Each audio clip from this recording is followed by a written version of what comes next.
চলো আজকে আমরা আলোচনা করব শেক্সপিয়ারের একটা কমেডি দিয়ে, যেটা হচ্ছে অ্যাজ ইউ লাইক ইট। গল্পটা ভীষণ ইন্টারেস্টিং এবং রোমান্টিক। তো তোমরা গল্পটা ভালো করে শোনো। যে অ্যাজ ইউ লাইক ইটে কতগুলো ক্যারেক্টার রয়েছে এবং তার যে গল্পের থিম, মনোযোগ দিয়ে শুনলে আশা করি গল্পটা ভালো লাগবে। চলো দেখা যাক আমাদের অ্যাজ ইউ লাইক ইটের ব্যাপারে। As you like it, as you like it. তো এটাকে দেখে কি মনে হচ্ছে যে অ্যাজ মানে যেমন, ইউ লাইক ইট তুমি এটা পছন্দ করো। আমরা স্কুলের সাথে এরকম দেবে গো অ্যাজ ইউ লাইক, এরকম থাকে না, মানে যেমন খুশি সাজো। তো এখানেও যেমন, মানে তুমি যেমন চাইছো সেরকম করে তুমি যেটা তুমি পছন্দ করো বা চাও সেরকমই একটা টাইটেলকে দিয়েছে অ্যাজ ইউ লাইক ইট। এখন বিষয় হচ্ছে যে এই অ্যাজ ইউ লাইক ইট যে টাইটেলটা উইলিয়াম শেক্সপিয়ার পেলেন কোথা থেকে, বা কি থেকে তিনি ইন্সপিরেশন হয়েছেন যার জন্য তিনি এই অ্যাজ ইউ লাইক ইটটা লিখেছেন। দেখো, অ্যাজ ইউ লাইক ইটটা লেখার পেছনে উইলিয়াম শেক্সপিয়ার মানে তিনি যেটা নিয়েছেন এই সোর্সটা, যেটা থমাস লজের হচ্ছে রোজালিন্ড। হ্যাঁ, থমাস লজ, ওটা আরেকজনের লেখা। থমাস লজ, লজ বলতে এই থাকার যে জায়গা সেই লজ ভেবে নিয়ে জানো, এগুলো টাইটেল, ঠিক আছে। তো এরকম বিদেশি কিছু টাইটেল আছে যেগুলো আমাদের সাথে বাস্তবিক ম্যাচ করতে গেলে একটু ভুল তো হবেই। এটা থমাস লজ, লজ হচ্ছে টাইটেল, ঠিক আছে, এটা থাকার কোনো জায়গা নয়। থমাস লজের রয়েছে রোজালিন, ঠিক আছে, রোজালিন দেবে ক্যারেক্টারটা। আর তোমরা কিন্তু এই গল্পের ইয়েতেও পাবে রোজালিন, যেটা গল্পের নায়িকা। তো এটা হচ্ছে থমাস লজের রোজালিন থেকে অ্যাজ ইউ লাইক ইটটা। আরেকটা রয়েছে English middle romance, English middle romance, English মিডিল রোম্যান্সের একটা লেখা, সেটা হচ্ছে the tale of the tale the tale of Gamelyn, the tale of Gamelyn. এই দুটি লেখা, যেটা তোমরা অ্যাজ ইউ লাইক ইটের সোর্স হিসাবে জানা যায়, যে থমাস লজের রোজালিন্ড আর ইংলিশ মিডল রোম্যান্সের দ্য টেল অফ গ্যামলিন, এই দুটো থেকে নাকি অ্যাজ ইউ লাইক ইটের যে টাইটেল, সেই টাইটেলটা কিন্তু নেওয়া হয়েছে। তো এটা পাবলিশ মানে রিটার্ন করা হয় 1599 জানো। ফার্স্ট ফোলিও 1623-তে পাবলিশড হয়। 1623 ফার্স্ট ফোলিও। ফার্স্ট ফোলিও বলতে FOLIO, ফোলিও। ফোলিও হচ্ছে ওই তোমার একটা লেখা যেটা তোমার 4টে পাতা থাকে আর কি, ফোলিও। তখন তো এরকম করে তো লেখা হতো আর কি, বেশি তোমার হাতে লিখে যেগুলো হতো সেগুলো ফোলিও বলতো। ফোলিও হচ্ছে তোমার ওই বইয়ের পাতার মতনই, কিন্তু একটাতে 4টে থাকবে আর কি, এরকম। সেটা ফার্স্ট ফোলিও, সেকেন্ড ফোলিও এরকম রয়েছে উইলিয়াম শেক্সপিয়ারে। তো এটা হচ্ছে ফার্স্ট ফোলিও, 1623-তে নাকি এটা পাবলিশ হয়েছিল, আর লেখা হয়েছিল 1599-এ, 1599 তার এটা লেখা হয়েছিল। এখন এই অ্যাজ ইউ লাইক ইটের যদি মিনিং করো, তাহলে এটা মিনিং এটা দাঁড়ায় যে everyone likes to live according to his wishes, মানে প্রত্যেকেই পছন্দ করে টু লিভ, বাঁচতে। অ্যাকর্ডিং টু উইসেস মানে তার ইচ্ছা অনুযায়ী আর কি, ইচ্ছা অনুযায়ী প্রত্যেকে চাই বাঁচতে। আর এটা একটা তোমার অ্যাজ ইউ লাইক ইট, এটা একটা হচ্ছে প্যাস্টোরাল কমেডি। এটা একটা হচ্ছে তোমার pastoral comedy, pastoral pastoral comedy, pastoral comedy. Pastoral বলতে চারণ ক্ষেত্র, যেখানে ভেড়া টেড়া এগুলো রয়েছে, যেগুলো তোমার সেপারের গল্প মানে আমরা পাবো এখানে গল্পের মধ্যে। তো এগুলো প্যাস্টোরাল, এটা যেটা আর্ডেনের জঙ্গলে দেখা যাচ্ছে। আর কমেডির সংজ্ঞা তো জানো, যে comedy is a genre that places characters in amusing situations, for the sake of humour, যেটা হচ্ছে রসাত্মবোধকের জন্যই করা হয়। And it has a happy ending, এবং এটার মধ্যে একটা বেশ সবার মধ্যে একটা মিলঝুলের ব্যাপার থাকবে। আর রসাত্মবোধের মধ্য দিয়ে দেখা যাবে যে প্রত্যেকের মধ্যে একটা ইউনিয়ন হয়েছে, মানে কেউ কোনো কিছু খারাপ কিছু করেছে বা কারো প্রতি প্রতিহিংসা পরায়ণ, যাই হোক, অহংকার যাই থাক, সেগুলো কিন্তু আমরা গল্পের শেষে একটা দেখতে পাবো যে সেটা কিন্তু একটা রিউনিয়ন হয়ে গেছে, যেটা আমরা কমেডির মধ্যে পাবো, যেটা হ্যাপি এন্ডিং থাকে রসাত্মবোধকের মধ্যে। কিন্তু এর মধ্যে অনেক আইরনিও রয়েছে, এবং কারণ আমরা গল্পের মধ্যে দেখবো যে রোজালিন গিনিমিডি হিসাবে জঙ্গলে প্রবেশ করছে ছেলের বেশে, যেটা একটা অড টাইপের কিন্তু বেশ হিউমার টাইপের লাগছে আমাদের কাছে, যে ছেলে হিসেবে সে পরিচিতি দিচ্ছে। আর যেখানে তার যে লাভার মানে প্রেমিক হচ্ছে অরল্যান্ডো, তাকে চিনতেই পারছে না তার ছদ্মবেশে। তো এরকম আর কি। তো এবার দেখা যাক যে অ্যাজ ইউ লাইক ইটের যে ক্যারেক্টারগুলো রয়েছে সেই ক্যারেক্টারগুলো কি কি ক্যারেক্টার রয়েছে সেগুলো সম্পর্কে আমরা আলোচনা করি। চলো অ্যাজ ইউ লাইক ইট। তো অ্যাজ ইউ লাইক ইটে যে চরিত্রগুলো রয়েছে সেটা হচ্ছে Duke senior, Duke senior, Duke Frederick, Duke Frederick, Duke Frederick. আর একটা চরিত্র পাবো Roland de Boys, Roland de Boys. ভেবে না জানো যেটা আবার ছেলে টেলে কি বলছে, এটা নামটা এটা, হ্যাঁ, Roland de Boys. Roland de Boys একটা ক্যারেক্টার পাবো, Roland de Boys, Duke Frederick আর ডিউক হচ্ছে সিনিয়র। ঠিক আছে, এখন এই যে অ্যাজ ইউ লাইক ইট গল্পটা, এটা হচ্ছে একটা ফ্রান্স, ফ্রান্স দেশের একটা গল্প।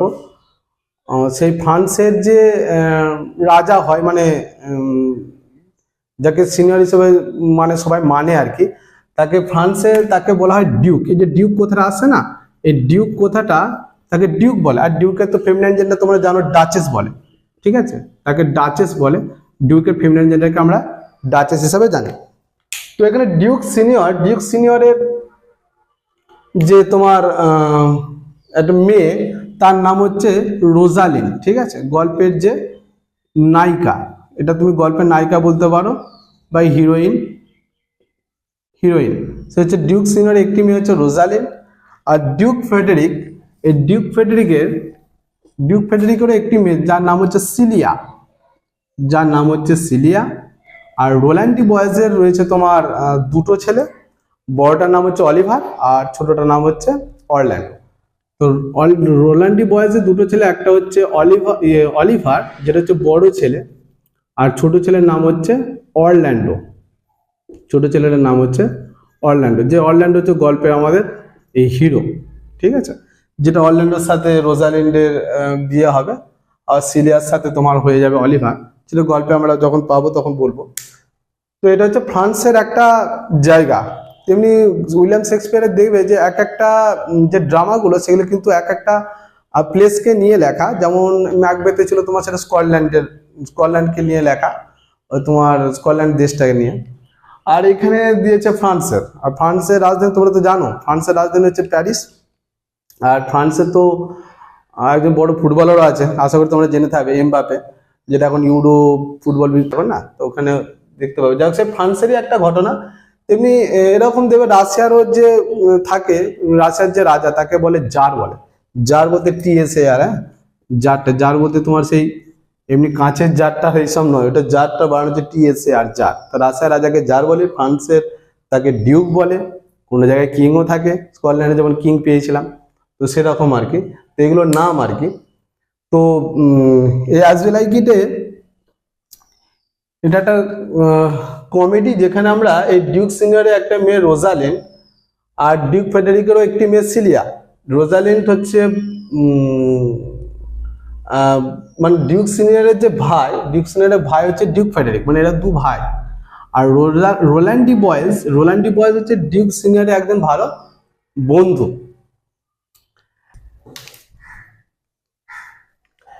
দেখো, গল্পে হচ্ছে ডিউক সিনিয়র একজন হচ্ছে লফুল একজন ডিউক, মানে যে আইনসম্মত, এবং তার যে প্রজারা তারা তাকে খুবই পছন্দ করতেন, এবং তার মধ্যে একটা ধীর স্থির কোমল স্বভাব রয়েছে ডিউক সিনিয়রের মধ্যে।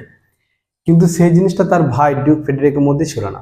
এ ছিল খুবই অত্যাচারী, যেটাকে আমরা ইংলিশে বলে টাইরান্ট বলে, টাইরান্ট, এবং সেলফিশ মানে স্বার্থপর, আর গ্রিডি মানে হচ্ছে লোভী। তো এইগুলো ছিল তোমার ডিউক ফেডেরিক, মানে ডিসঅনেস্ট পার্সন একটা বলা যেতে পারে, বা ইভিল পার্সন বলা যেতে পারে। তো ডিউক ফেডেরিক কি করেছে না, ডিউক সিনিয়রকে জোর করে তাকে সিংহাসনচ্যুত করেছে, করে তাকে কি করেছে, অ্যাকচুয়ালি সেটা হচ্ছে ব্যানিশমেন্ট বলা হয়, মানে নির্বাসন দিয়ে দেওয়া। ওই রামায়ণে জানবে হয়তো যে সীতা আর তোমার রামের যে বনবাস হয়ে গেছিল না 14 বছরে, ওই বনবাসকে ইংলিশে বলা হয় ব্যানিশমেন্ট। ঠিক আছে, ব্যানিশমেন্ট, BANISHMENT, ব্যানিশমেন্ট মানে হচ্ছে নির্বাসন দিয়ে দেওয়া। তো এখানে ডিউক ফেডারিক কি করলো, ডিউক সিনিয়রকে সিংহাসনচ্যুত করে দিল, যার ফলে এরপরে যে সমস্ত নাটকের যে ঘটনাটা সেটা আমরা রাজপ্রাসাদ থেকে, যেটা প্যালেস, সেই প্যালেস থেকে আমরা কোথায় পাচ্ছি না একটা জঙ্গলে পাবো। সেই জঙ্গলটার নাম হচ্ছে আর্ডেন, ঠিক আছে, আর্ডেনের জঙ্গল। সে আর্ডেনের জঙ্গলে কি হলো না ডিউক সিনিয়র চলে গেলেন। তো ডিউক সিনিয়র চলে গেলেন মানে তার যারা আরো যারা ডিউক সিনিয়রকে যারা চাইতেন বা তার যে প্রজাগণরা, তারাও কিন্তু সকলে কিন্তু তার সঙ্গ দেওয়ার জন্য, ডিউক সিনিয়রের সঙ্গ দেওয়ার জন্য তারা কিন্তু সকলে চলে গেলেন আর্ডেনের জঙ্গলে। তাহলে এখন বিষয় কি হলো না, ডিউক সিনিয়রের যে মেয়ে রোজালিন, তিনি প্রাসাদই থেকে গেলেন। রোজালিন্ডও চেয়েছিল যেতে, কিন্তু এই যে সিলিয়া, যেটা রোজালিন্ডের কাকার মেয়ে, মানে ডিউক ফেডারিকের মেয়ে হচ্ছে সিলিয়া, তো সিলিয়া রোজালিন্ডকে ভীষণ ভালোবাসতো, দিদি, যদিও তারা মানে মানে দিদি এবং বোনের সম্পর্ক, কিন্তু তারা একজন রিয়েলি টু গুড ফ্রেন্ডস, তারা খুব ভালো বন্ধু। তো সিলিয়া কোনো মতে রোজালিনকে কিন্তু যেতে দিল না, তারা রাজপ্রাসাদের মধ্যেই থাকতো। কিন্তু রোজালিন মোটেই কিন্তু প্রাসাদের মধ্যে খুশি ছিল না, তার মধ্যে একটা সবসময় একটা ডিপ্রেশন ভাব, একটা টেনশন এরকম কাজ করতো। যাই হোক, তো ডিউক ফেডারিক রোজালিনের উপরে যে এর জন্য অত্যাচার করেছে সেটা কিন্তু করেনি, সে জানে যে সিলিয়ার সাথে রয়েছে, সিলিয়াও বেশ ভালোই রয়েছে। কিন্তু গল্পের যখন আরো ভিতরের দিকে আমরা যাব, তখন দেখবো ডিউক ফেডারিক নাকি রোজালিনকেও বনে যেতে বাধ্য করবে, ঠিক আছে। এখন বিষয় হচ্ছে যে এখানে একটা তোমার গল্পের যেটা একটা রয়েছে হচ্ছে একটা রেসলিং ম্যাচ হবে। রেসলিং, রেসলিং তো জানো, WRESTLING, wrestling match. Wrestling match হচ্ছে একটা মল্লযুদ্ধের মতো আর কি। তো রাজপ্রাসাদে রাজাদের সময় এগুলো হতেই থাকতো, যে তোমার মল্লযুদ্ধ হতো, রেসলিং হতো, তারপর তোমার ধরো ষাঁড়ের সাথে ষাঁড়ের লড়াই, এন্টারটেনমেন্ট করার জন্য তারা এটা করতো। তো এখানে একটা রেসলিং ম্যাচ হবে। সেই রেসলিং ম্যাচে যারা অংশগ্রহণ করতে চলেছে, এটা একটা স্টেজ ধরো, সেই স্টেজেতে অংশগ্রহণ করতে চলেছে একজন এক্সপিরিয়েন্সড যে রেসলার, ঠিক আছে, একজন এক্সপিরিয়েন্স মানে কি, যে হচ্ছে অভিজ্ঞ, বা যে রেসলিং যে অনেক ম্যাচ খেলেছে বা জানে, বা তার যে স্কিল সেগুলো তার জানে, একজন এক্সপিরিয়েন্সড রেসলার, একজন এক্সপিরিয়েন্সড রেসলার তার সাথে লড়াই করছে কে, রেসলিং এ কোনোদিন অংশগ্রহণই করেনি। রেসলারটা কে বলতো, এখানে হচ্ছে অরল্যান্ডো, এই যে অরল্যান্ডো, যে হচ্ছে গল্পের হচ্ছে হিরো। তো অরল্যান্ডোর সাথে হবে এই এক্সপিরিয়েন্স রেসলারে কি হবে না লড়াই হবে, ঠিক আছে। এই এক্সপিরিয়েন্স রেসলারে হচ্ছে লড়াই হবে কার সাথে না অরল্যান্ডোর সাথে। এখন বিষয় হচ্ছে যে এই লড়াইটা অরল্যান্ডো কেন করতে যাচ্ছে, সে তো জানে যে এক্সপিরিয়েন্স রেসলারের সাথে যদি আনরেসলার যদি লড়াই করতে যায়, তাহলে সেখানে আলটিমেটলি মৃত্যু হতে পারে, কার হতে পারে, অরল্যান্ডোর মৃত্যু হতে পারে। এখন বিষয় হচ্ছে এর মধ্যে জড়িয়ে রয়েছে তার দাদা, কারণ তার যে দাদা অলিভার, সে অলিভার কিন্তু অরল্যান্ডো ভালো হোক সে সম্পর্কে মানে ভালো হোক সেটা সে চাইতো না। কারণ রোল্যান্ডি বয়েজ যে দুটো ছেলে, বড় ছেলে অলিভার, ছোট ছেলের নাম হচ্ছে অরল্যান্ডো।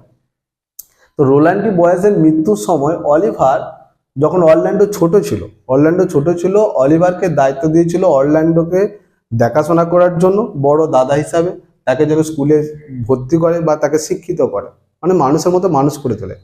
কিন্তু অলিভার কোনো মতে অরল্যান্ডোর এই ভালো দিকটা সে চাইতো না। কিন্তু অরল্যান্ডো কোনোদিন স্কুলে যেতেই পারেনি, কারণ দাদার অনিচ্ছা সত্ত্বেও সে কিন্তু একটা মানুষের একটা ভালোবাসা পেয়েছিল। কেন রোল্যান্ডি বয়েজ যে লোকটা, সেও তো আদৌ খুব ভালো, তাই না, ভালোর সাথে ভালোরই বন্ধুত্ব হয়, তখন নাহলে রোল্যান্ডি বয়েজের সাথে সিনিয়র ডিউকের বন্ধুত্ব হলো কি করে? কারণ সিনিয়র ডিউকের যা কোয়ালিটি বা ক্যারেক্টারিস্টিক ফিচার্স আছে রোল্যান্ডি বয়েজের মতো তাই ছিল, তাই তাদের মধ্যে একটা ভালো বন্ধুত্ব ছিল। আর বাবার গুণাবলীগুলো ছেলের মধ্যে হয়েই থাকে, যা অলিভারের মধ্যে আসেনি, সেটা কিন্তু অরল্যান্ডোর মধ্যে ছিল, ঠিক আছে। রোল্যান্ডি বয়েজের গুণাবলীগুলো প্রায় তোমার অরল্যান্ডোর মতো ছিল, এবং একই রকম দেখতে ছিল, বাবার মতনই। রিজেম্বল কথাটা তোমরা ইয়েতে পাবে, as you like it, resemble মানে মিনস হচ্ছে রোল্যান্ডি বয়েজের মতনই অরল্যান্ডোর তার সমস্ত গুণাবলীগুলো দেখতে অনেকটা এরকমই ছিল। তো অরল্যান্ডোকে লোকে কিন্তু পছন্দ করত, এবং তাদের ঘরে একটা চাকর ছিল যার নাম হচ্ছে অ্যাডাম, গল্পে আমরা পরে পাবো, যেটা হচ্ছে অ্যাডাম হচ্ছে একজন চাকর, যে চাকরটা কিন্তু অনেক ছোট থেকে কিন্তু রোল্যান্ডি বয়েজের ঘরে কিন্তু কাজ করতো, মানে চাকর হিসেবে, সার্ভেন্ট হিসেবে। কিন্তু অ্যাডাম ভীষণ ভালোবাসতো অরল্যান্ডোকে, কারণ অরল্যান্ডোর মধ্যে নাকি রোল্যান্ডি বয়েজের গুণাবলীগুলো অ্যাডাম দেখতে পেত, ঠিক আছে। এখন বিষয় হচ্ছে অলিভার কি করেছে না, অলিভার ষড়যন্ত্র করে, ষড়যন্ত্র ইংলিশ হচ্ছে ইন্ট্রিগুই বলা, হ্যাঁ, INTRIGUE, ষড়যন্ত্র করে কি করেছে না অরল্যান্ডোকে যাতে এই রেসলিং ম্যাচে এই মানে এক্সপিরিয়েন্সড রেসলার হারিয়ে দেয় বা মৃত্যুদণ্ড দিয়ে দেয়, তারই ব্যবস্থাপনা করেছে। কারণ এই এক্সপিরিয়েন্সড রেসলার বারে বারে মিনতি করেছে অলিভারকে যে তোমার ভাইকে ওখান থেকে সরে আসতে বলো, কারণ এই ম্যাচে আমি কিন্তু আমার যে স্কিল সেটা কিন্তু দেখাবো, তাতে কিন্তু তোমার ভাইয়েরই কিন্তু বিপদ বাড়তে পারে। তো অলিভার কোনো রকম তোয়াক্কা করলো না। যখন একটা ভীষণ একটা অ্যানাউন্সমেন্ট হয়ে গেছে, তখন অরল্যান্ডো কি করলো না, অরল্যান্ডো কিন্তু এই ম্যাচে কিন্তু প্রবেশ করেছে, যেটা তার মান সম্মান আছে, অবশ্যই সে লড়াই করবে, তাতে যাই হোক। এখন ইতিমধ্যে রোজালিন্ড এবং সিলিয়া তাদেরকে একজন এসে খবর দিয়েছে যে এরকম রাজপ্রাসাদের মধ্যে একটা রেসলিং ম্যাচ হতে চলেছে, যেটা খুব এন্টারটেনমেন্ট হয়তো হবে, এন্টারটেনমেন্ট করা যাবে, কিন্তু দুঃখের বিষয় একজন এক্সপিরিয়েন্স রেসলারে হচ্ছে। তো যদি রোজালিন্ড এবং সিলিয়া যদি এই মানে ইয়ং বয়কে যদি মানা করে, তাহলে হয়তো জীবনে সে আর কিছু না হোক বেঁচে থাকবে। তো কি হয়েছে না, রোজালিন্ড এবং সিলিয়া দুজন মিলে গেছে অরল্যান্ডোকে বোঝাতে। তো অরল্যান্ডো কিরকম না, অরল্যান্ডো হচ্ছে খুব হ্যান্ডসাম, ঠিক আছে, লুকিং গুড, হ্যান্ডসাম বলা যেতে পারে, হ্যান্ডসাম এবং স্মার্ট, ঠিক আছে, হ্যাঁ, হ্যান্ডসাম অ্যান্ড স্মার্ট অরল্যান্ডো। তো অরল্যান্ডোকে যখন রোজালিন্ড এবং সিলিয়া যখন মানা করতে গেছে, মানে নিষেধ করতে গেছে, তো অরল্যান্ডো যেন আলাদাই যেন একটা তার মধ্যে একটা এনার্জি যেন কাজ করছে। সে ভেবেছে যে লড়াইটা কিছু হোক না হোক, অন্তত আমাকে করতেই হবে, মানে যেন আলাদা করে এক্সট্রা এনার্জি পেয়ে যাওয়া। যাই হোক, এরকম রোজালিন্ড এবং সিলিয়া তার কাছে এসেছে।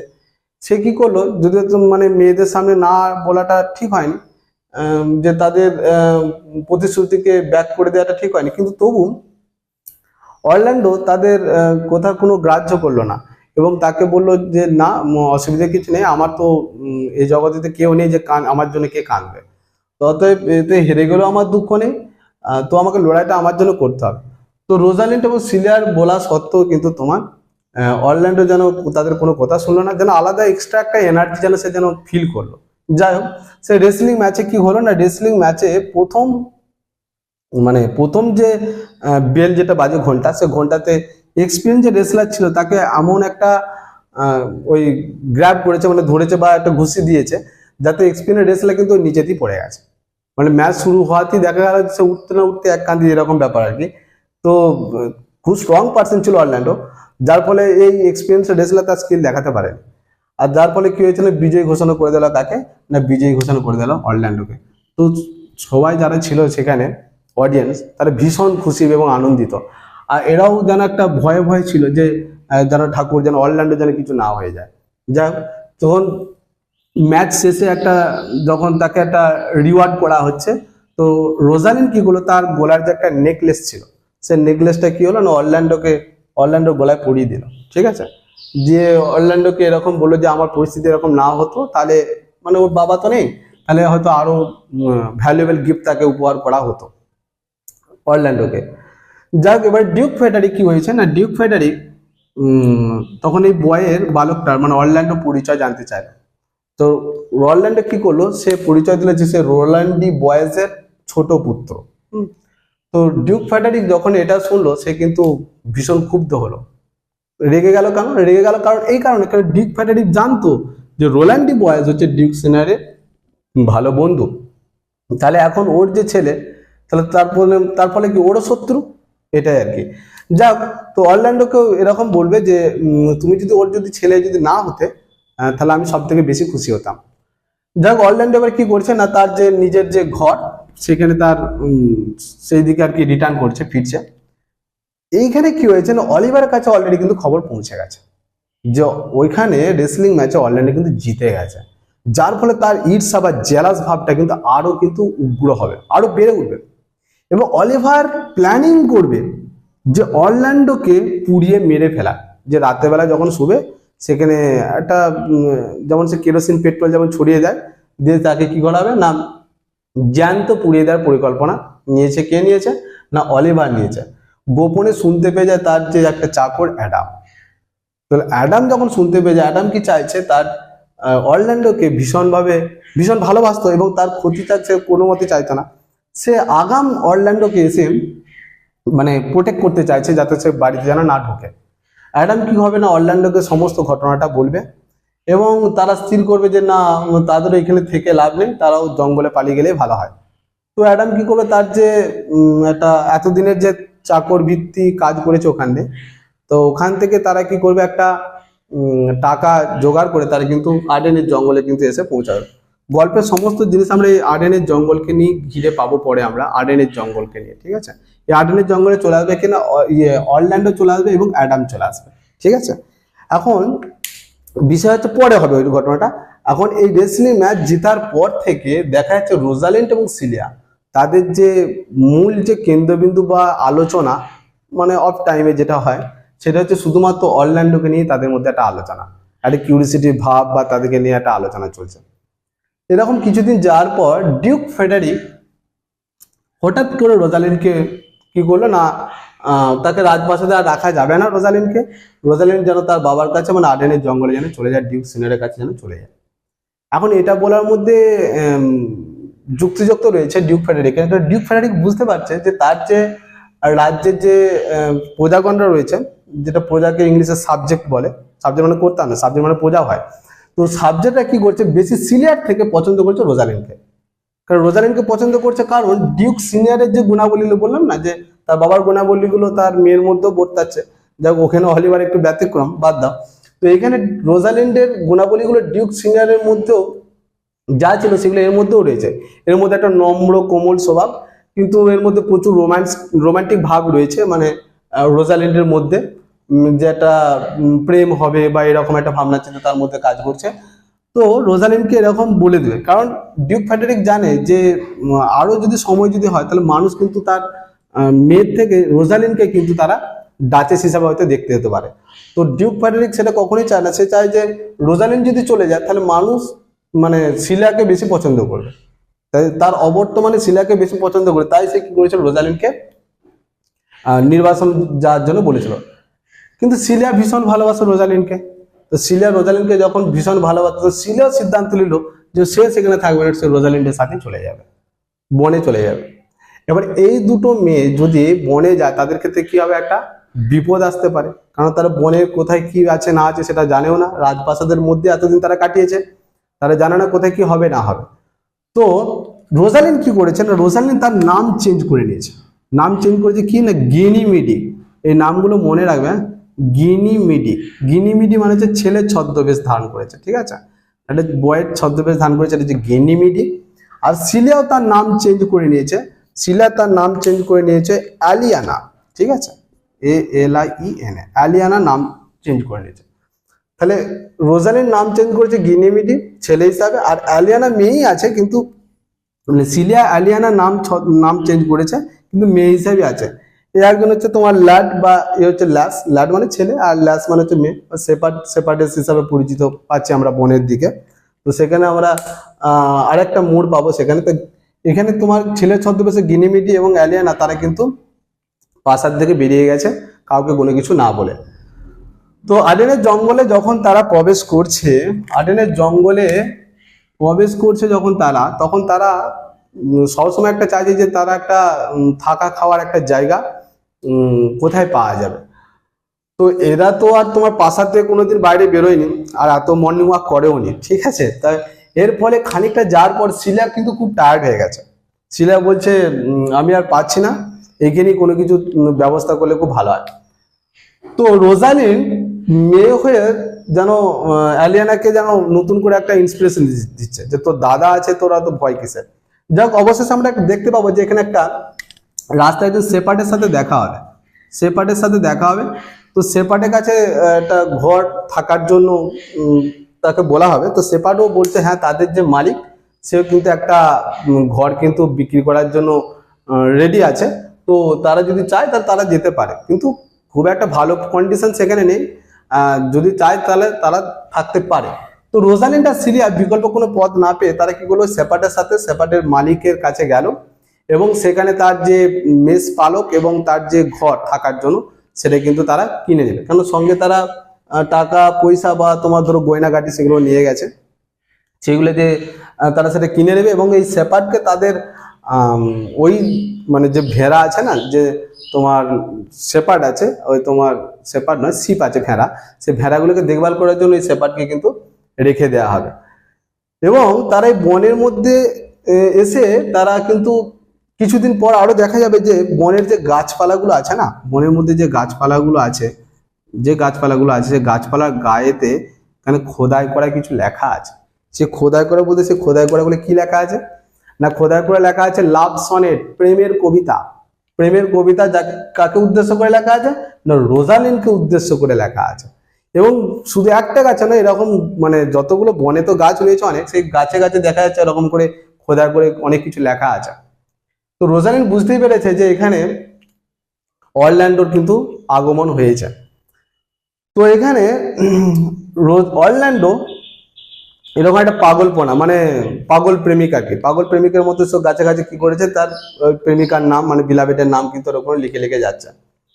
যেমন স্কুলে তো এরকম করে না, দেয়ালের দিকে যে এরকম দেবে এস প্লাস পি সব নাম লেখে, এস মানে ছেলেটার নাম, পি দিয়ে হয়তো কারোর নাম, বা এস প্লাস এস এইসব থাকে, মানে এস দিয়ে হচ্ছে তার নাম আর কি। যাই হোক, তো এইখানেও লাভ সনেটসে এই গাছে গাছে এরকম করে লিখে বেড়াচ্ছে কিনা অরল্যান্ডো। তো কি হয়েছে, রোজালিন এই শেপার্ডকে দায়িত্ব দিবে যে এই যে বয় যে গাছে গাছে নাম লিখছে, অ্যাকচুয়ালি সেটা হচ্ছে একটা ক্ষতি হচ্ছে, তো ওই ছেলেটাকে যেন তাদের কাছে যেন নিয়ে আসা হয়, তারা তার প্রেডিকশন দিয়ে দিবে এবং আশা করি তার যে মানে এই যে রোগ মানে প্রেম রোগ, এই প্রেম রোগটা তারা ছাড়িয়ে দেবে। রোজালিন দায়িত্ব দেয় শেপার্ডকে। তো একদিন হঠাৎ দেখা হয়ে যায় কার সাথে না, অরল্যান্ডোর সাথে তার দেখা হয় এবং অরল্যান্ডোকে তো রোজালিন্ডের কাছে আসার জন্য একদিন বলা হয় এই ব্যাপারে যে তার যে এই যে ডিজিজটা বা যে যেরকম করে যে করছে সেটা কিন্তু কিওর হয়ে যাবে বা সেরে যাবে, বা তার থেকে একটা নিষ্কৃতি সে পাবে। এখন ব্যাপারটা বলি যে অরল্যান্ডো এবং অ্যাডাম যে বনে গেল, তারা কোথায় রইল? এখন দেখো, অরল্যান্ডো এবং অ্যাডাম তো বয়স্ক, তাই না? তাহলে সেও তো অতটা হাঁটা তার প্র্যাকটিস নেই। অরল্যান্ডো পারবে কারণ সে শক্ত সমর্থ রয়েছে। তো কিছু দূর যাওয়ার পর অ্যাডামও কিন্তু একটা জায়গায় সে কিন্তু আর পেরে উঠতে পারছে না। তখন কি করেছে, অরল্যান্ডো তাকে কাঁধে করে একটা গাছের তলায় নিয়ে যেয়ে তাকে আশ্রয় দিয়েছে এবং কিছু খাবারের সন্ধানে বেরিয়ে পড়বে। তো অরল্যান্ডো যখন খাবারের সন্ধানে যখন বেরিয়ে যাবে, সে কিন্তু এসে কোথায় জুটবে না, একটা ওই ডিউক সিনিয়রের যে জায়গাটা, সে ডিউক সিনিয়রের কাছে এসে হাজির হবে। ঠিক আছে, ডিউক সিনিয়রের কাছে এসে হাজির হবে এবং ডিউক সিনিয়রকে তো সে তো অত চেনে না, তাই না? তার বাবা চেনত, ও তো চেনে না, কারণ ছোটবেলাতেই অরল্যান্ডো যখন ছোট তখনই রোল্যান্ডি বয়েজের মৃত্যু হয়ে গেছে, তাহলে বিয়ালি সে চিনবেই বা কি করে। এখন ডিউক সিনিয়রের কাছে কি করেছে অরল্যান্ডো, ওই তোমার একটা তরবারি নিয়ে গেছে। জানে যে বনে তো এইভাবে যদি আমি দয়া মায়া বা ভিক্ষা করে যদি খাবার যদি চাই, তাহলে আশা করি সেটা কেউ দেবে না। তাহলে সে কি করেছে যে আমাকে আমার হিংস্র ভাব বা একটা যে কোনো খাবার আমাকে আদায় করতে হবে, সে তরবারি উঁচে কি করেছে, ডিউক সিনিয়রের কাছে চলে গেছে এবং সেখানে বলছে খাবার যেন কেউ হাত যেন না দেয়। তখন এবারে ডিউক সিনিয়র তাকে জিজ্ঞাসা করবে যে হ্যাঁ তোমার সমস্যা কি, বলবে যে না আমার খিদে লেগেছে, আমি খাবারের জন্য এরকম করছি। তোমার ডিউক সিনিয়র বলে অবশ্যই তুমি আমাদের সাথে খেতে পারো। তখন কি করবে, ওই তোমার অরল্যান্ডো অ্যাডামকে নিয়ে আসবে, এদেরই সাথে থাকা খাওয়া করবে। তাহলে এদের থাকার জায়গা এখানে। এখন বিষয় হচ্ছে এই অরল্যান্ডো কি হলো না, রোজালিন্ডের কাছে এসেছে, কিন্তু রোজালিনকে সে চিনতে পারবে না। কেন বলতো, তারা রোজালিন তো ছদ্মবেশ ধারণ করেছে। ছদ্মবেশ বলতে কি ছদ্মবেশ ধারণ করেছেন, সেটা গিনিমিডি ছেলের ছদ্মবেশ ধারণ করেছে। গল্পে এরকম দেখি যে যাই হোক একটা মেয়ে ছেলে হয়ে যাচ্ছে, তাকে চিনতেই পারছে না, বলছে যাই হোক গবদারি লাগিয়ে নিয়েছে এখানে তোমার গিনিমিডি, আর অরল্যান্ডো চিনতে পারছে না, যার জন্য গল্পের আরো রোমান্টিক ভাবটা আরো দেখা দিচ্ছে। তো এই জায়গায় কি হবে না, রোজালিন্ড অরল্যান্ডোকে বলবে, মানে গিনিমিডি হিসেবে আর কি, অরল্যান্ডোকে বলবে যেন অরল্যান্ডো প্রতিদিন সে ডাক্তারি যেমন ওষুধ দেয় আর কি, যে সকালে একটা করে ওষুধ যেমন খাওয়ার ব্যাপারটা বলে, তো অরল্যান্ডোকে প্রতিদিন সকালবেলা এসে গিনিমিডিকে রোজালিন ভেবে, ভালো করে শোনো, অরল্যান্ডোকে বলছে যে গিনিমিডি বলছে যে গিনিমিডি বলছে যে আমাকে তুমি রোজালিন ভেবে তুমি প্রতিদিন প্রপোজ করতে হবে, মানে প্রেমের প্রস্তাব দিতে হবে। তো অরল্যান্ডো তাতেই রাজি হলো, বলছে এইভাবে তোমার কিন্তু এই তোমার যে রোগ ডিজিজ সেটাই কিওর হতে পারে। মানে গিনিমিডিকে রোজালিন ভেবে অরল্যান্ডো কিন্তু প্রতিদিন কিন্তু এসে কি করতো, প্রপোজাল দিত বিভিন্নভাবে তার সাথে কথা আলাপ আলোচনা করতো। মাঝখান থেকে এই রোজালিন যে ছদ্মবেশে রয়েছে, গিনিমিটি ছদ্মবেশে, সে কিন্তু ভালো এনজয় করতো জিনিসটাকে, এবং তার মধ্যে সে ভালো করে ফিল করতে পারে যে অরল্যান্ডো সত্যি কত ভালোবাসে রোজালিনকে, রোজালিনকে কত ভালোবাসে। তো এখানে অরল্যান্ডো কি করবে না, প্রতিদিন এইভাবে আসতো তোমার রোজালিন্ডের কাছে। এখন ইতিমধ্যে ঘটনা বললাম না, এটা একটা কমেডি, কমেডি মানে কি হঠাৎ মানুষের মধ্যে একটা চেঞ্জিং আসে, তাই না?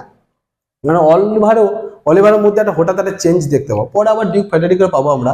তো অলিভার হচ্ছে তার একটা যে ইগো ভাব বা একটা স্বার্থপর যে একটা ভাব, যেটা ভাইয়ের প্রতি দেখিয়েছিল, যে ভাইকে মেরে দেওয়ার ব্যাপার, কিন্তু তার মধ্যে একটা হঠাৎ চেঞ্জ হবে। ওই যে বলে না যে মানুষের মধ্যে এরকম হয় যে একটা পরিস্থিতির চাপে পড়ে একটা মানুষ দেবে কোনো একটা ডিসিশন পেরে ওঠে না, কিন্তু একটা সময় যখন হয়, সময়ের মতো শক্তিশালী জিনিস আর কিছু নেই, তো সময়ের সাথে সাথে সে পরে চেঞ্জ হতেও পারে। যেমন আমরা গল্প অলিভারকে দেখছি, যে অলিভারে কিন্তু দীর্ঘদিন থাকার পর তার একটা হঠাৎ মনে হয়েছে যে এই সমস্ত যে লোভ লালসা বা তার যে একটা অহংকার বা ইগো ভাব, এটাকে দেখিয়ে আমার কোনো লাভ নেই, কারণ মানুষের যেমন জন্ম আছে তার মৃত্যু আছে।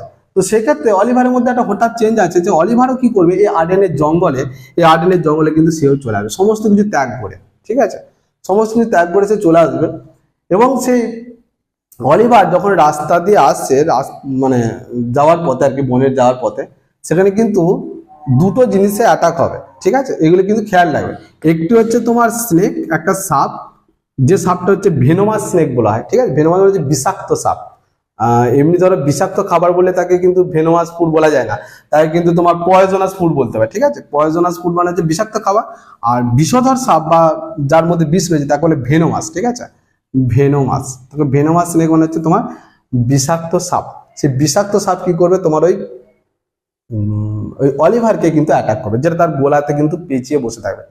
এবং অলিভারে কি করে, টোটালি শুয়ে থাকবে, মানে শুয়ে থাকবে বলতে কি, মানে সে ছটফট করছে যে ওই সাপটা থেকে বাঁচার জন্য।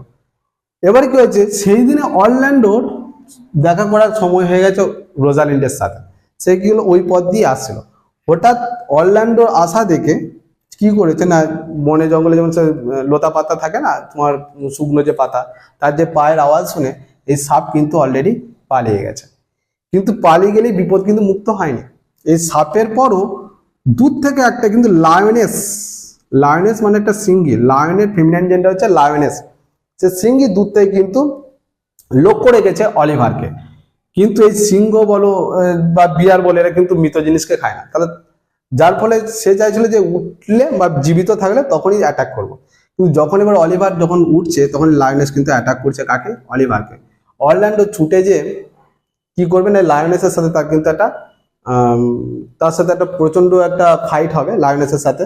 কিন্তু লায়নেসের যে থাবা, ও তো নখ থাকে না, মানে হচ্ছে থাবা, PAW, তো তার যে একটা শার্প যে নেল আছে, সে শার্প নেল কি করবে, হাতের এই একটা জায়গাতে আঁচড় কাটবে মানে প্রচুর ব্লিডিং হবে, কার না, অরল্যান্ডো। যাই হোক, অবশেষে কি হবে, লায়নেস থেকে তারা ওই অরল্যান্ডো নিজেকেও সুরক্ষিত রাখবে আর তার দাদাকেও বাঁচাবে। তো অলিভার অবাক হয়ে যাবে যে ভাইকে সে রেসলিং ম্যাচে মানে মারতে চেয়েছিল বা তাকে ঘরে জ্যান্ত পুড়িয়ে মারতে চেয়েছিল, সেই ভাই তাকে আজকে ভেনোমাস স্নেক এবং লায়নেস থেকে তাকে বাঁচিয়েছে। তো এর মধ্যে তার একটা বিরাট পরিবর্তন হবে এবং নিজে একটা গিল্টি বা অপরাধ বোধ, সেটা তার মধ্যে একটা থাকবে। কিন্তু যাক, একটা খারাপ থেকে তার একটা ডিসঅনেস্ট থেকে একটা অনেস্ট পার্সনে আমরা তাকে দেখতে পাবো। এবং অরল্যান্ডো সেদিন কিন্তু আর রোজালিন্ডের ঘর কিন্তু যেতে পারেনি। কিন্তু অরল্যান্ডো তার দাদাকে দায়িত্ব দিল যে অন্তত এই গিনিমিডিকে যেন যে জানায় যে আজকে সে আসতে পারবে না, পরের দিন আবার যাবে।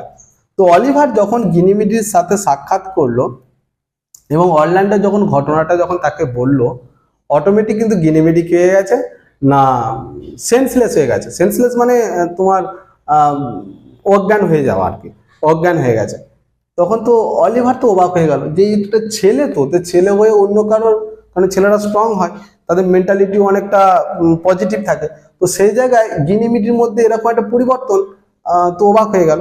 কিছুক্ষণ পর গিনিমিডি যখন জ্ঞান ফিরছে, তখন গিনিমিডি দেখো, যদিও সে মেয়ে, তো তাহলে অরল্যান্ডোকে সে মানে না বললেও সেও কিন্তু বেশ ভালোই বাসে থাকে অরল্যান্ডোকে। গিনিমিডিকে যখন এই ব্যাপারটা যখন তাকে যখন গিনিমিডি যখন ঘুম থেকে উঠবে, ঘুম থেকে ওঠার পর তো অলিভারকে তখন তার নিজের দোষটাকে ঢাকা দেওয়ার জন্য এটা বললো, বলছে যে যে রোজালিন্ড যদি হতো তাহলে আমার মতনই এরকমই করতো।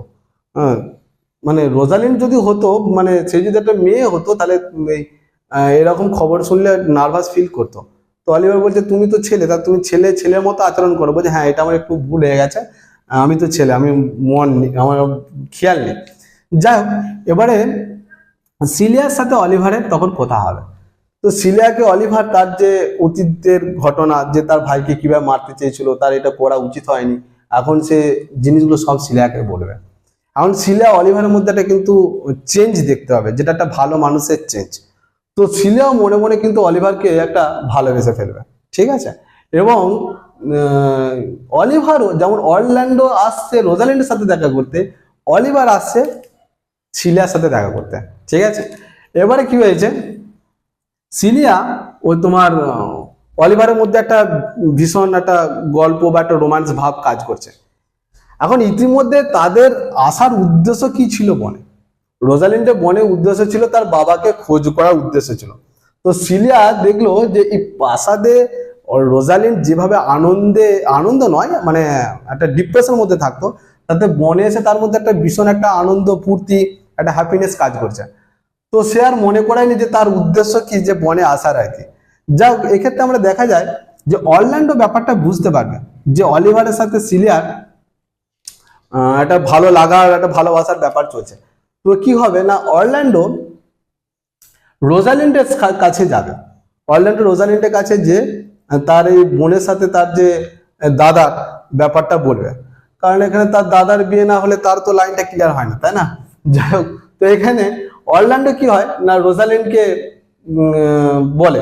তো তো রোজালিন্ড বলে যে অলিভার যদি সত্যি যদি বিয়ে করতে চায় তাহলে সিলিয়ার সাথে অবশ্যই তার বিয়ে হবে। তো ইতিমধ্যে তো সিলিয়া এবং অলিভার তারা তো দুজনে তো হ্যাঁ তো বলেই দিয়েছে, এবং পারমিশন নেওয়ার জন্য ডিউকের কাছে যাওয়ার জন্য তারা নিজেরাও, ডিউক সিনিয়রের কাছে যাওয়ার জন্য তারা নিজেরাও রেডি হয়ে আছে। তো অরল্যান্ডো কি করছে না, রোজালিন্ডকে এই গিনিমিটিকে বলছে যে তারও যদি রোজালিন্ড যদি এইভাবে চলে আসতো তাহলে তার সাথে তার বিয়েটা হয়ে যেত। তো রোজালিন্ডও কি করলো, ওই গিনিমিটি ছদ্মবেশে আছে আর কি। তো অরল্যান্ডোকে বললো যদি সে সত্যি রোজালিন্ডকে ভালোবেসে থাকে এবং বিয়ের জন্য যদি সম্মতি হয় তাহলে অবশ্যই গিনিমিটি নিজে বলছে গিনিমিটি রোজালিন্ডকে এনে দিতে পারে। তো অরল্যান্ডো তো অবাক হলো যে কি করে সম্ভব, বলছে না আমি কিছু জাদু জানি, ম্যাজিক জানি, যেটা কিন্তু আমি রোজালিন্ডকে এনে দিতে পারি। আমরা তো ভালো করেই বুঝতে পারছি আমরা পাঠকরা যে গিনিমিটি কি করবে, ওই ছেলের যে ছদ্মবেশটা ধারণ করে সেটা পোশাকটা খুলে দিয়ে রোজালিন্ড হয়ে বেরিয়ে আসবে, তাই না। তো এরকম আর কি। তো গিনিমিটি কি করলো না, অরল্যান্ডোকে বললো যে হ্যাঁ, রোজালিন্ডের যে বাবা সে তো ডিউক সিনিয়র, তো ডিউক সিনিয়রের যেন পারমিশন যেন নিয়ে আসে।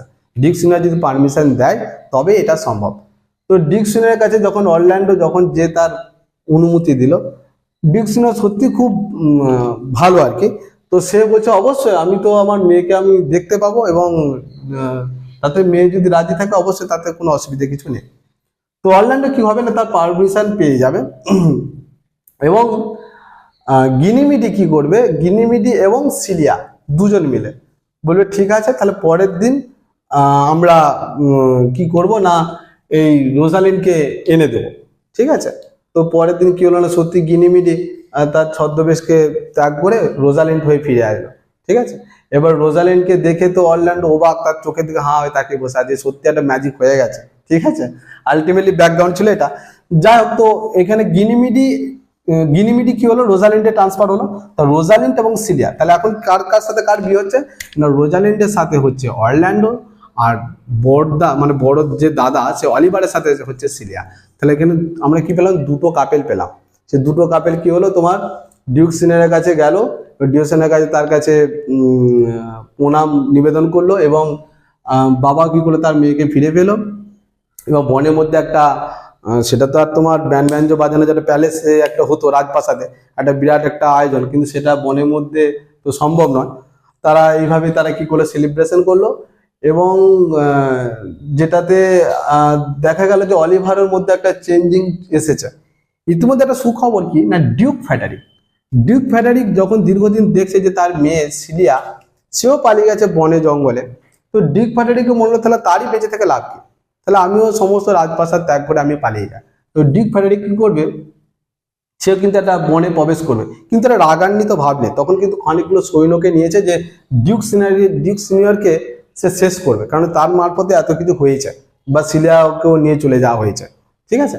তো যখন বনের মধ্যে যখন সে প্রবেশ করবে, একজন মঙ্ক, একজন সন্ন্যাসীর সাথে তার দেখা হবে, সে সন্ন্যাসী তপস্যা করছে, তার সাথে তার দেখা হবে। তখন এই সন্ন্যাসীর সাথে দেখা সাক্ষাৎ হওয়ার পর এই মঙ্ক তাকে এত কিছু রিয়েলিস্টিক বা স্পিরিচুয়াল কথাবার্তা বলবে, যেটা ডিউক ফ্রেডারিকের কিন্তু মাইন্ডে একটা চেঞ্জ আসবে, একটা বড় পরিবর্তন। তখন ডিউক ফ্রেডারিক ভাবে যে আমিও তাহলে আমি বনে দিয়ে কাটিয়ে দেবো আমার বাকি লাইফটা, সাধু সন্ন্যাসীদের আশ্রমে আর কি, সেখানে কাটিয়ে দেবো। তো ডিউক ফ্রেডারিকের মেসেঞ্জার থেকে একটা বার্তা এলো ডিউক সিনিয়রের কাছে, যে ডিউক সিনিয়রকে তার সমস্ত যে ডিউকডোম ফিরিয়ে দেওয়া হবে, এবং ডিউক ফ্রেডারিক আর চায় না সেখানে রাজত্ব করতে।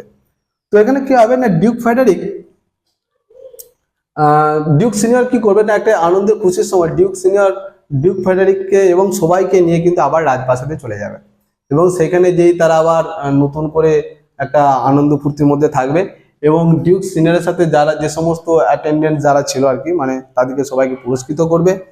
এইভাবে একটা হ্যাপি এন্ডিং কিন্তু তোমার অ্যাজ ইউ লাইক ইট এর মধ্যে আমরা দেখতে পাবো। তো এই ছিল তোমাদের অ্যাজ ইউ লাইক ইট, যে গল্পটা যেমন করে পারে আছে না, যে everyone who likes to according to his witches, যে যেমন করে পারে থাকতে বাঁচতে, তাই এটা গল্পটা যেটা। আশা করি গল্পটা তোমাদের কেমন লাগলো সেটা তোমরা কমেন্টে জানাবে, এবং আরো ডিটেলস আমরা পরে আসবো, অ্যাস্ট্রোলজার ডে থেকে আরম্ভ করে প্রোজ বা পোয়েট্রি এগুলো গল্পগুলো বলবো, এবং টেক্সটগুলো আমরা আলোচনা করব। পড়তে থাকো, এবং যারা নতুন চ্যানেলে এসেছো তাদেরকে বলি যে এটাকে সাবস্ক্রাইব করে রাখো, লাইক শেয়ার করতে থাকো, কারণ এইরকম ইন্টারেস্টিং গল্প আমি আরো দিতে থাকবো, ঠিক আছে।